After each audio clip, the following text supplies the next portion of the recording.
बने चाहे दुश्मन जमाना हमारा, सलामत रहे दोस्ताना हमारा। स्वागत है दोस्तों, इस वीडियो में हम क्लास 12 मैथ के एक चैप्टर मैट्रिसेस का पार्ट 6 देखेंगे। इसमें हम लोग एनसीईआरटी के बुक से एक्सरसाइज 3.1 का क्वेश्चन नंबर 8, 9 और 10 को सॉल्व करेंगे। तो चलिए शुरू करते हैं क्वेश्चन नंबर 8 से। यहाँ पे क्वेश्चन नंबर 8 में गिवन है, ये एमसीक्यूज है। ए इज इक्वल टू, एक मैट्रिक्स है A is equal to A I J M multiply by N is a square matrix if. ये जो मैट्रिक्स गिवन है कह रहा है कि ये स्क्वायर मैट्रिक्स होगा अगर M is less than N हो, M is greater than N हो, या फिर M is equal to N हो, या फिर नन। स्क्वायर मैट्रिक्स होता क्या है? एक ऐसा मैट्रिक्स जिसमें नंबर ऑफ रो और नंबर ऑफ कॉलम क्या होते हैं? इक्वल होते हैं, उसी को हम लोग बोलते हैं स्क्वायर मैट्रिक्स। और यहाँ पे m इंटू एन क्या है? यही था, m था हमारा नंबर ऑफ रो और n था हमारा नंबर ऑफ कॉलम। यानी स्क्वायर मैट्रिक्स होने के लिए m इज इक्वल टू क्या होना चाहिए? n होना चाहिए। तो आपका ए वाला सी वाला ऑप्शन करेक्ट है। तो क्वेश्चन नंबर 9 को देख लेते हैं। Which are the given value of x and y make the following pair of matrices equal. मतलब पूछ रहा है कि x और y की किस वैल्यू के लिए जो यहाँ पे एक पेयर दिया हुआ मैट्रिसेस का, ये दोनों क्या होंगे? इक्वल होंगे। अब हमने आपको पढ़ाया था कि दो मैट्रिक्स के इक्वल होने के लिए उनके आर्डर सेम होने चाहिए, ठीक है। और उनके आर्डर सेम होने चाहिए और करस्पॉन्डिंग एलिमेंट क्या होने चाहिए? सेम होने चाहिए। अगर ये दोनों मैट्रिक्स इक्वल हैं तो हम लोग यहाँ से देखिए क्या लिख सकते थे? 3x + 7 इज इक्वल टू क्या लिख सकते हैं? 3x + 7 यहाँ हम लोग लिख सकते हैं। अगर ये दोनों इक्वल हैं तो 3x + 7 is equal to 0।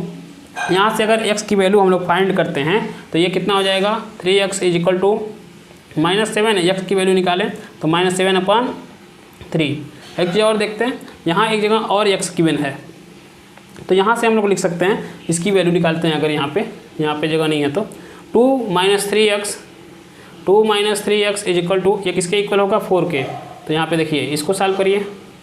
-3x 4 उधर जाएगा तो हो जाएगा 2 उधर जाएगा तो 4 - 2। इसको आप सॉल्व करते हैं तो -3x इज इक्वल टू कितना हो गया?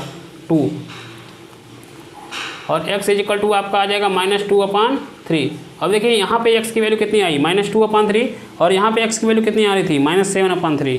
अब एक ही मैट्रिक्स में x की अलग अलग वैल्यू नहीं हो सकती।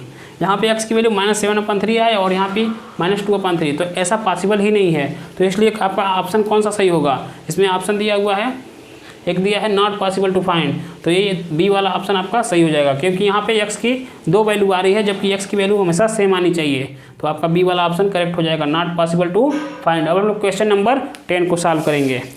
Number of all possible matrices of order 3 × 3 with each entry 0 और 1 इज। क्या कह रहा है कि एक मैट्रिक्स है जिसमें एंट्री यानी उसके एलिमेंट 0 हो सकते हैं या फिर 1 हो सकते हैं, और मैट्रिक्स कैसा है? 3 × 3 का, यानी 3 रो होने चाहिए उसमें और 3 कॉलम होने चाहिए। तो total number of all possible matrix, कितने मैट्रिक्स हम लोग क्या कर सकते हैं?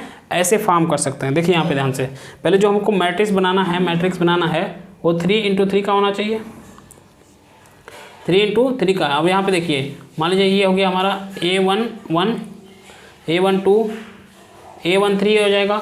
ये आपका हो जाएगा A21, A22, A23, A31, ये हो जाएगा आपका A32, ये हो जाएगा आपका A33। अब क्या बोला है कि जो हर एक एलिमेंट है या फिर 0 हो या फिर 1 हो, 0 हो या फिर 1 हो। अब देखिए यहाँ पे आप 0 भी लिख सकते हैं, यहाँ पे A11 की जगह पे आप 0 भी लिख सकते हैं, या फिर आप इसके जगह पे 1 भी लिख सकते हैं। यही बोला है एंट्री। तो मतलब यहाँ पे एक इस प्लेस पे A11 के प्लेस पे आप 2 एंट्री कर सकते हैं।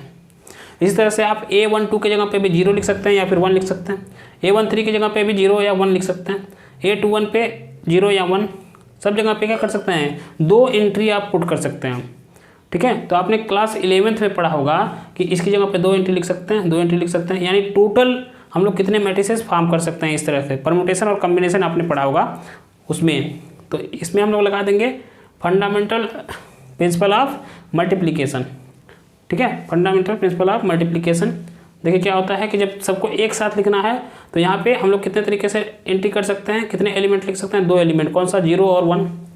तो यहाँ पे इसको 2 तरीके से हम लोग क्या कर सकते हैं? लिख सकते हैं। इसको भी 2 तरीके से लिख सकते हैं, इसको भी 2 तरीके से लिख सकते हैं। यहाँ इसको भी, ठीक है। तो total number of all possible जो मैट्रिसेस बना उसको हम लोग कैसे निकालेंगे, लिखेंगे number of all possible matrices, number of all possible matrices. इसमें हम लोग परमुटेशन का यूज कर रहे हैं, ऑल पॉसिबल मैट्रिसेस। ये हो जाएगा हमारा, कितने एलिमेंट है यहाँ, इसको टू मेथड से, मतलब 2 एंट्री यहाँ पे लिख सकते हैं, 2 यहाँ पे 2 यहाँ पे 2 यहाँ पे 2, कितनी बार है 9 बार। तो ये number of all possible matrices जो बनेगा ये 2 × 2 कितनी बार बनेगा, ये 9 बार 2 × 2 लिखेंगे, 6 7 8 और 9। अब इनका मल्टीप्लाई करेंगे तो आपका आंसर आ जाएगा 512। तो 512 भी आपका ऑप्शन वाला डी ऑप्शन सही होगा। क्लियर है। तो इस वीडियो में इतना ही रहने देते हैं। इस वीडियो में एनसीईआरटी बुक से एक्सरसाइज 3.1 आपका एंड हो गया।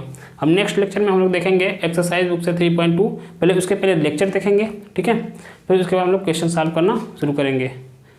हम लोग क्या करेंगे, एक चैप्टर वाइज इंपॉर्टेंट क्वेश्चन का एमसीक्यूज भी आपके लिए लाएंगे, ठीक है। डेली चैप्टर वाइज एमसीक्यूज रहेंगे, इंपॉर्टेंट एमसीक्यूज, उसको बस उसमें सिर्फ एमसीक्यूज ही पढ़ाया जाएगा। तो उस वीडियो को, अगर वो वीडियो आप लोग चाहते हैं तो प्लीज़ कमेंट करके बताइए, उस वीडियो को भी हम लोग अपने चैनल पे प्रोवाइड कराएंगे।